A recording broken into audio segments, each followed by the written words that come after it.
दर्शन देख जीवा गुर तेरा, पूरन कर्म होए प्रभ मेरा। एह बिनंती सुन प्रभ मेरे, देह नाम कर अपने चेरे। रहाओ अपनी शरण राख प्रभ दाते, गुर प्रसाद की न विरले जाते। सुनो बिनो प्रभ मेरे मीता, चरण कमल वसे मेरा चीता। नानक एक करे अरदास, विसर नाही पूरन गुणतास। वाहिगुरु जी का खालसा, वाहिगुरु जी की फतेह। संसार में हम कई प्रकार का प्रेम देखते हैं।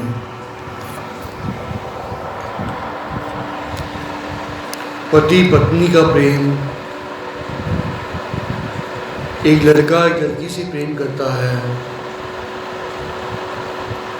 माँ का बच्चे से प्रेम, दोस्तों का प्रेम। परंतु सबसे महान, सबसे ऊंचा, सबसे पवित्र वो प्रेम जो मनुष्य को प्रभु से मिला, वो प्रेम सबसे महान है, सबसे सच्चा और सच्चा है। क्योंकि ये हमें मनुष्य देह इसी कारणवश मिली है ताकि हम प्रभु की प्राप्ति कर सकें। 84 लाख जूने हम संसार में देखते हैं, प्रभु ने 84 लाख जूने बनाई हैं जो संसार में विचर रहे हैं। कहते हैं 42 लाख हवा में, पानी में, और 42 लाख धरती पर जीव जंतु विचर रहे हैं। इस प्रकार 84 लाख जूनें संसार में विचर रही हैं जो सिर्फ और सिर्फ अपना पेट भरने के लिए यहाँ वहाँ भटक रहे हैं। यदि मनुष्य भी सिर्फ अपना पेट भरने के लिए या फिर धन पदार्थ जोड़ने के लिए यदि अपना जीवन व्यतीत कर देता है, तो एक मनुष्य में और एक पशु में, जानवर में, पशु पक्षी में कोई अंतर नहीं रहता।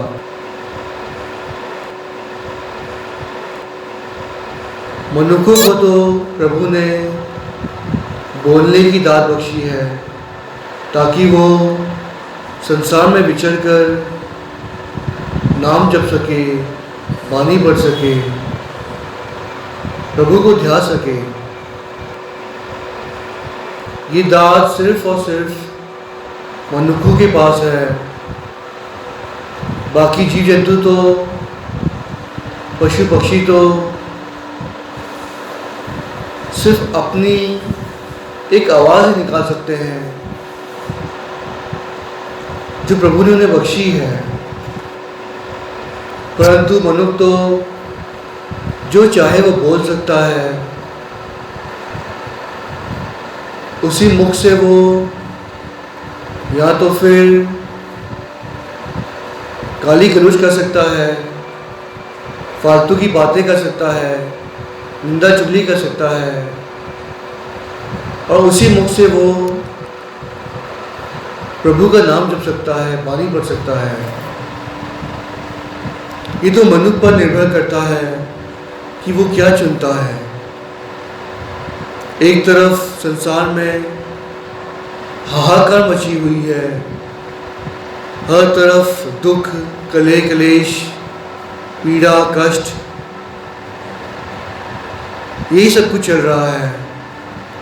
परंतु कुछ मनुष्य ऐसे होते हैं जो संसार में विचर कर भी संसार से ऊपर उठ जाते हैं, यानी कि संसार में रहकर भी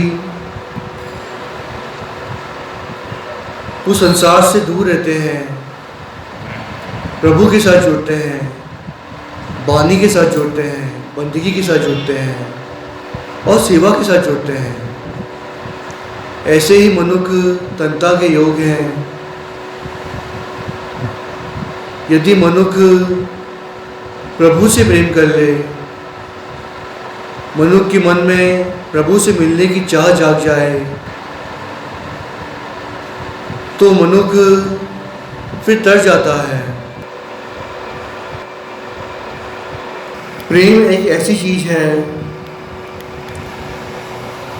जो कि मनुष्य को प्रभु से मिला देती है। ये दुर्लभ देह जो हमें मिली है, इस देह में रहकर यदि मनुष्य प्रभु से प्रेम कर ले, साथ संगत में आकर नाम जप ले, सेवा कर ले, बंदगी कर ले, तो मनुष्य का जीवन सफला हो जाता है। जिस प्रकार गौरी राग में पंचम पिता धन धन साहिब श्री गुरु अर्जन देव जी महाराज गुरु ग्रंथ साहिब महाराज जी में अंग 293 में ये फरमाते हैं, साध संग मिल करो आनंद, गुण गावो प्रभ परमानंद, राम नाम तत् करो विचार, दुर्लभ दे का करो उधार, अमृत बचन हर के गुण गाओ, प्राण प्राण रतन का एह सुआओ, आठ पहर प्रभ पेखो नेरा, मिटे अज्ञान बिन से अंधेरा, सुन उपदेश हृदय बसावो, मन इच्छे नानक फल पावो। पंचम पिता गुरु अर्जन देव जी महाराज शहीदों के सरताज हमें इस वाणी में मनुष्य देह को समझाने के लिए ये कह रहे हैं कि हे मनुष्य, तू साध संगत में आकर गुरुद्वारे में बैठकर प्रभु को ध्या, प्रभु के साथ जुड़ और आनंद में रहे। साध संग मिल करो आनंद, साध संगत में रहकर आनंद मान, गुण गावो परमानंद, उस प्रभु के गुण को गा, ध्या, प्रभु के शब्दों की विचार कर, क्योंकि ये जो दुर्लभ देह है उसमें तेरा उद्धार हो सकता है और उद्धार होना तेरे ही हाथों में है। यदि मनुष्य यदि बुरे काम करेगा, पाप कमाएगा, तो वो नरकों में जाएगा, उसे जमदूत लेने आएंगे, उसे आगे चल के 84 जुने भोगनी पड़ेगी। परंतु ये जो दुर्लभ देह प्रभु ने दी है, हमें मनुष्य जीवन मिला है, इस जीवन में यदि मनुष्य नाम जप ले, बंदगी कर ले, सेवा कर ले, तो उसका उद्धार हो जाएगा। प्रभु ने जो अमृतमय वचन दिए हैं, उसे जप, उसे ध्या, फिर हमारे अंदर का अज्ञान का अंधेरा मिट जाएगा। जब 8 पहर हम उसे ध्याएंगे तो जीवन का अंधकार मिट जाएगा, जीवन में रोशनी हो जाएगी। प्रभु के उपदेश को जब हृदय में बसा लेंगे हम, तो हमारी सारी इच्छाएं पूरी होंगी, ऐसा गुरु साहब जी कहते हैं। तो हे मनुख, तू नाम क्यों नहीं जपता, प्रभु के साथ क्यों नहीं जुड़ता? यही प्रभु का दिया हुआ मनुष्य देह है, जिस देह में रहकर यदि तू प्रभु की प्राप्ति कर लेगा तो तेरा उद्धार हो जाएगा। आज हम जो साखी सुनने जा रहे हैं वो प्रेम की है, दर्शनों की प्यास की है। आज हम साखी सुनेंगे, कथा सुनेंगे रानी मैनी जी की। कहते हैं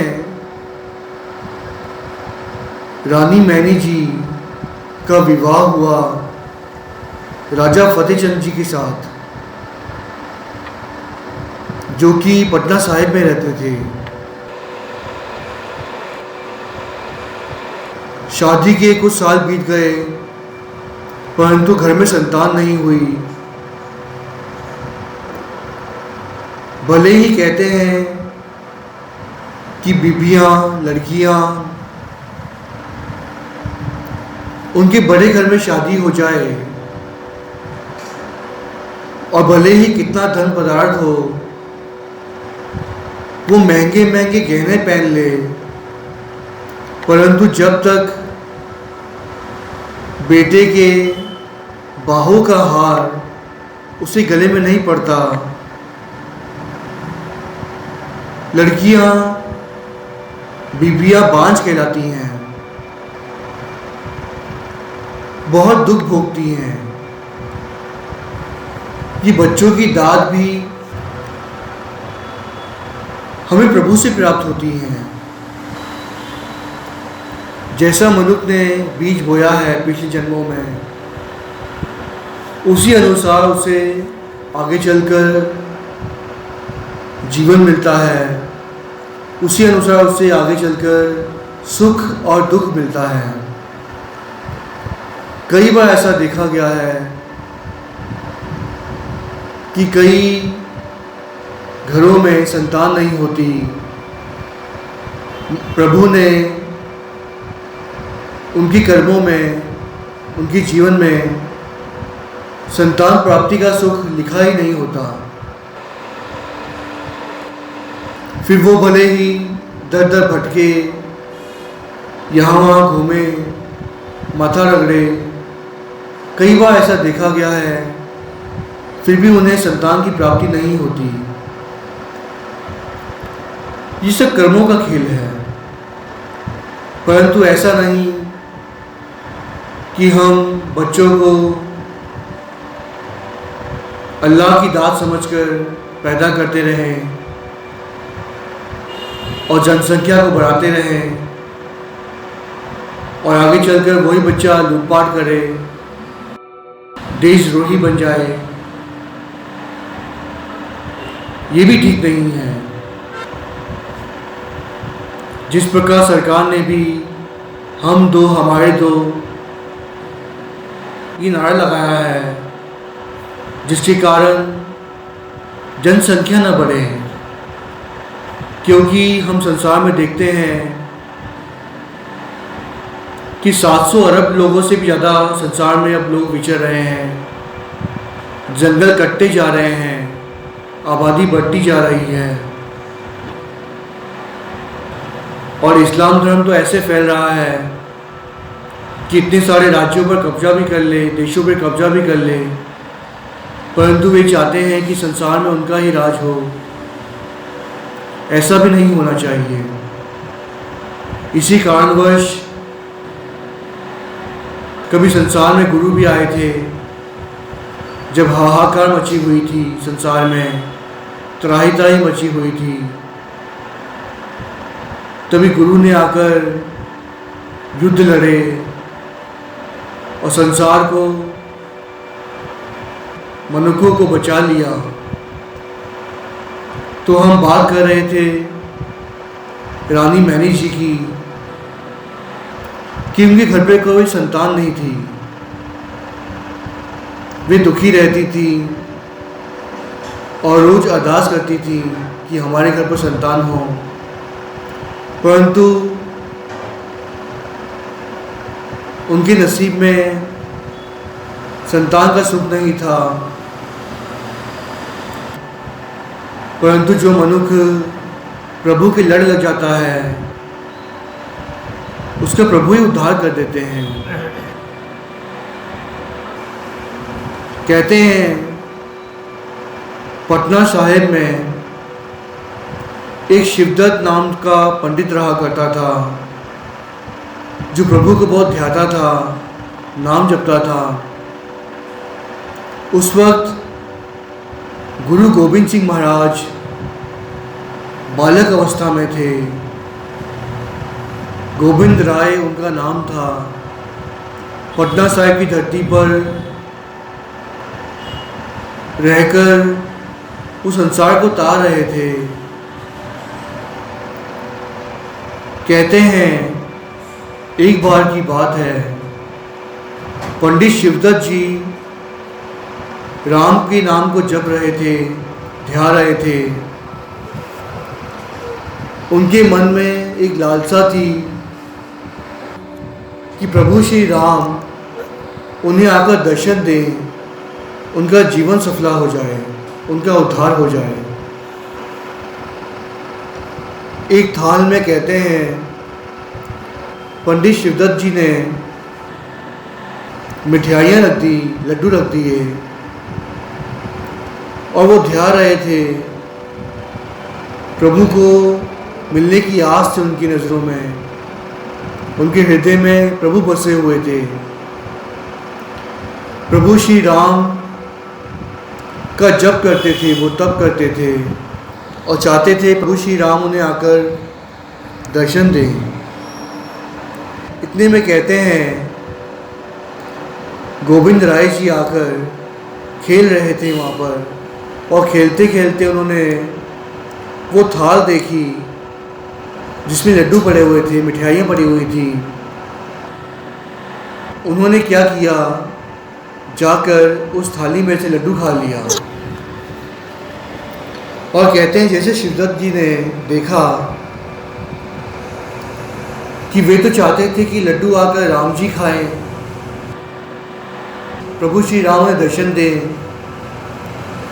और लड्डू का सेवन प्रभु श्री राम करें, परंतु जैसे ही गोविंद राय जी ने थाल में से पड़ा वो लड्डू खा लिया, शिवदत्त जी नाराज हो गए और कहने लगे ये लड्डू तो, मिठाई तो प्रभु श्री राम के लिए है, आपने क्यों खाई।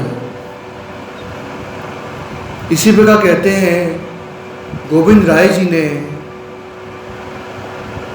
प्रभु श्री राम का रूप धारण करके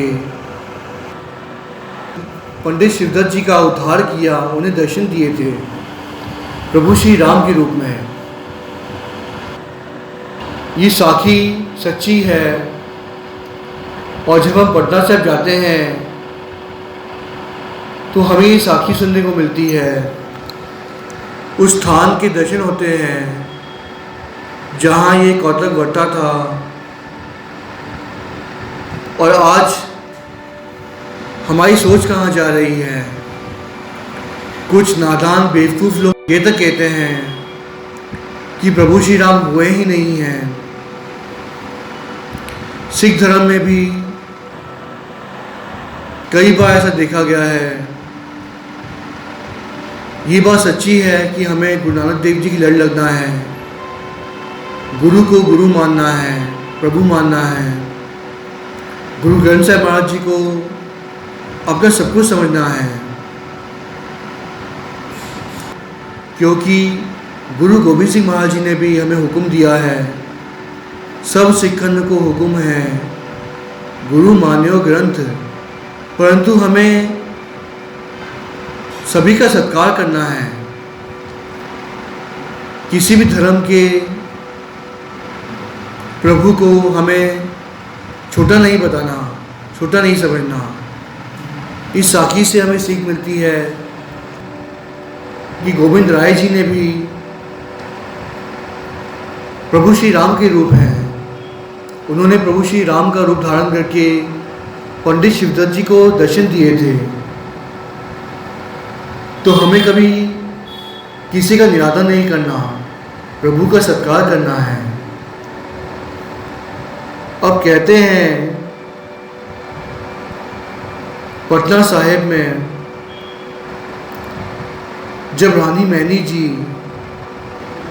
पंडित शिवदत्त जी से आके मिली, राजा फतेहचंद जी के साथ वे आई थी मिलने के लिए, क्योंकि पंडित शिवदत्त जी बहुत ही महान पंडित थे। राजा फतेहचंद और रानी मैनी जी के मन में आस्था थी उनके प्रति कि उन्हें वे अच्छा राह बताएंगे ताकि उन्हें पुत्र की प्राप्ति हो जाए। कहते हैं राजा फतेहचंद और रानी मैनी जी शिवदत्त जी के पास पहुँचे और पंडित जी से कहा कि हमारे इस घर पर संतान नहीं है, हम बहुत दुखी हैं, सब कुछ होते हुए भी हमारा मन बेटे की लालसा में रहता है। ऐसा कुछ हो कि हमें बेटे की प्राप्ति हो जाए।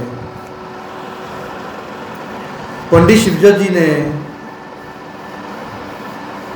रानी मैनी जी से कहा कि आपको गोविंद राय जी का ध्यान धरना चाहिए, उनका नाम लेकर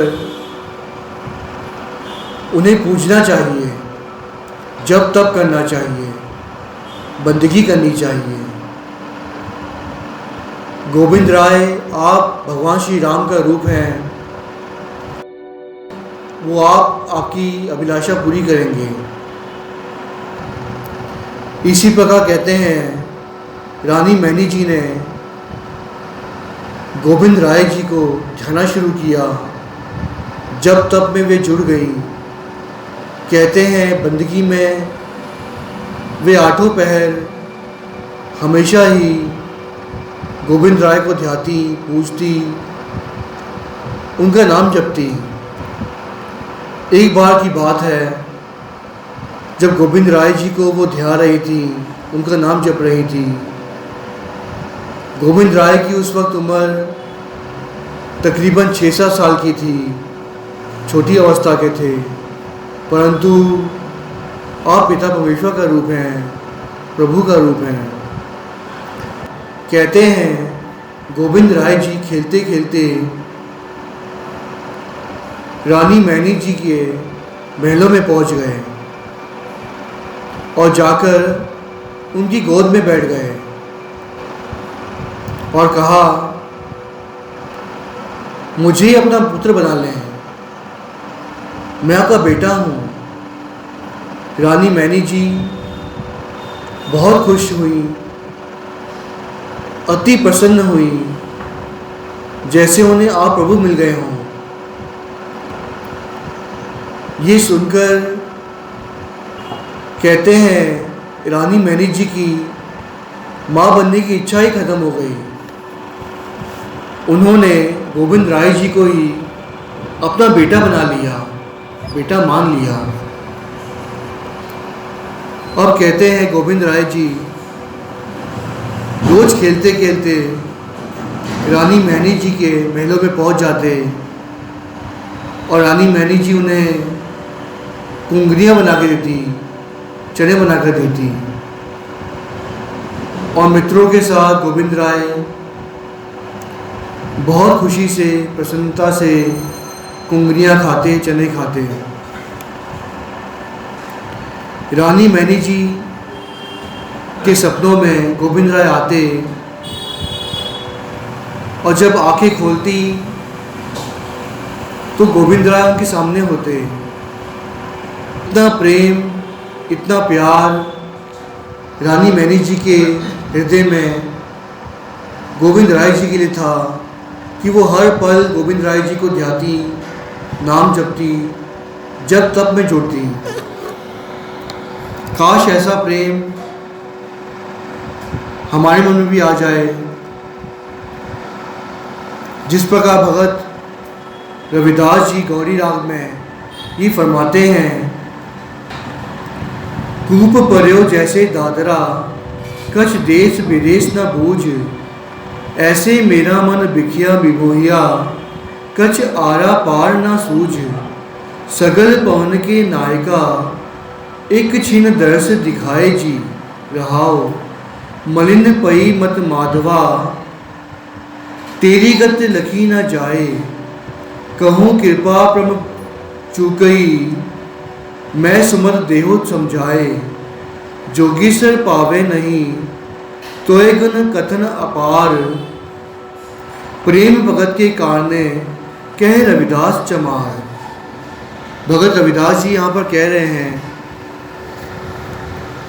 कि जो मनुष्य प्रभु से प्रेम करता है, प्रभु आप उसका उद्धार करते हैं। ये प्रेम ही तो है जो मनुष्य को प्रभु के साथ मिला देता है। गोविंद राय पटना साहिब की धरती पे कई प्रकार के चोज किया करते थे। एक चोज ये भी था कि किस प्रकार गोविंद राय रानी मैनी जी के घर पर जाकर रोज उंगलियां खाते। रानी मैनी जी ने उन्हें अपना बेटा बना लिया था। ये प्रभु के चोज हैं, गुरु के चोज हैं। जिस प्रकार गुरु रामदास साहब जी गौरी राग में फरमाते हैं, चोजी मेरे गोविंदा, चोजी मेरे प्यारिया, हर प्रभु मेरा चोजी जियो। पटना साहिब की धरती पर गोविंद राय जी ने बहुत सारे चोज किए। रानी मैनी जी को तार दिया, उन्हें दर्शन देके, उनके घर पर पूनियाँ खा के, चने खाकर। इसी प्रकार कहते हैं रानी मैनी जी के घर पर रोज गोविंद राय जाते और कुंगनियाँ खाते। परंतु एक समय ऐसा आया जब गुरु तेग बहादुर साहब जी को पटना साहिब की धरती छोड़कर जाना पड़ा। गोविंद राय छोटी अवस्था के थे, उन्हें भी उनके साथ माता पिता के साथ आनंदपुर जाना था। अब कहते हैं रानी मैनी जी बहुत दुखी हो रही थी कि यदि गोविंद राय चले जाएंगे तो वो कुंगनियाँ चने किसको खिलाएंगी। परंतु कहते गोविंद राय जी ने रानी मैनी जी की गोद में बैठकर कहा, उन्हें प्रेम करते हुए कहा कि हे माँ, आप मेरी माँ समान हैं, आप मेरी माँ ही हैं। मेरी दो माएँ हैं, एक माता गुजरी जी और एक रानी मैनी जी। आप जब भी मुझे याद करेंगी, मुझे पुकारेंगी, मैं आपके सामने आपको मिलूंगा। वैसे तो कहते हैं गोविंद राय जी ने जिस धरती को छोड़ा वहाँ वो वापस नहीं लौट कर आए, परंतु रानी मैनी जी के सपनों में जब भी वो ध्याती गोविंद राय उन्हें मिलने आते, उन्हें दर्शन देते, दर्शन देकर उन्हें निहाल कर देते हैं। कहते हैं आज भी वो जगह जहाँ पर रानी मैनी जी बैठकर तप किया करती थी, गुरु को ध्याती थी, नाम जपती थी, और जहाँ पर गोविंद राय आप आकर रानी मैनी जी के हाथों से कुंगनियाँ खाया करते थे, उनकी गोद में बैठकर चोच किया करते थे, रानी मैनी जी को निहाल कर दिया करते थे दर्शन देकर। उस जगह पर, उस स्थान पर आज गुरुद्वारा बाल लीला मैनी संगत सुशोभित है। संगत आज उस स्थान पर जाती हैं, जो भी संगत पटना साहिब आते हैं, तखत पटना साहिब के बिल्कुल पीछे ही कुछ दूरी पर चलकर जब जाती है संगत, तो ये गुरुद्वारा बाल लीला मैनी संगत सुशोभित है, जहाँ पर जाकर संगत कुंगनियाँ खाते हैं, कुंगनियों का लंगर छकते हैं आज भी, और अपने जीवन को सफल करते हैं। ये गुरुद्वारा प्रेम का प्रतीक है कि किस प्रकार रानी मैनी जी ने गोविंद राय जी से प्रेम किया। प्रभु जो होते हैं भाव के भूखे होते हैं। यदि हम प्रभु के चरणों में आकर, गुरुद्वारे में भी आकर बेशकीमती चीज़ें हम चढ़ा दें, परंतु गुरु हमारे भाव को देखता है, हमारे हृदय में प्रभु के प्रति कितना प्रेम है, गुरु वो देखते हैं, प्रभु वो देखता है। यदि हमारे मन में लालच हो, हम कपटी हों, हृदय में हमारे कपट चलता हो, हम लोगों का धन लूटकर गुरु घर में चला देते हैं, वो धन कभी कहते हैं वो बेटे कभी प्रमाण नहीं होती। गुरु तो भाव का भूखा है, हमारे हृदय में कितना प्रेम है उसका भूखा है। जिस प्रकार भाई गुरदास जी अपनी वाणी में ये फरमाते हैं, गोविंद पाव भगत दा भुखा। गोविंद है, प्रभु जो हैं वो भाव के भूखे हैं, प्रेम के भूखे हैं। जो प्रभु से प्रेम करता है प्रभु उन्हें ही मिलते हैं। हमारे मन में कितनी प्रीत है, कितना प्रेम है, उस पर निर्भर करता है कि गुरु हमें कितना प्रेम करेंगे। जिस प्रकार भगत कबीर जी गौरी राग में गुरु ग्रंथ साहिब महाराज जी में अंग 328 में जी फरमाते हैं, बिन सत सती होए कैसे नार, पंडित देखो हृदय विचार, प्रीत बिना कैसे बदे स्नेहो, जब लग रस तब लग नहीं नेहो। हमारे अंदर कितनी प्रीत है, कितना प्रेम है, उस पर निर्भर करता है। प्रभु तो भाव के भूखे हैं, प्रेम की भूखे हैं। भगत कबीर जी यहाँ पर कहते हैं कि यदि कोई पंडित लाख पूजा कर ले परंतु प्रभु की प्राप्ति नहीं होती जब तक उसके मन में प्रेम पैदा नहीं होता, प्रभु को मिलने की प्रीत और लालसा पैदा नहीं होती। यही प्रीत जाग गई थी रानी मैनी जी के मन में, उनके हृदय में।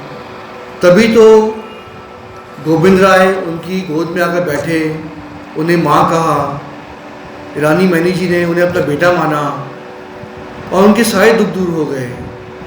यदि हमें भी अपनी दुख दूर करने हैं, जीवन को सफला करना है, भवसागर से तरना है, तो हमारे हृदय में भी प्रभु को मिलने की लालसा जागनी चाहिए, प्रेम जागना चाहिए, तभी बात बनेगी। जिस प्रकार गुरदास जी की वाणी आती है, सुपन चरित्र चित्र बानक बने बचित्र, पावन पवित्र मित्र आज मोरे आए हैं।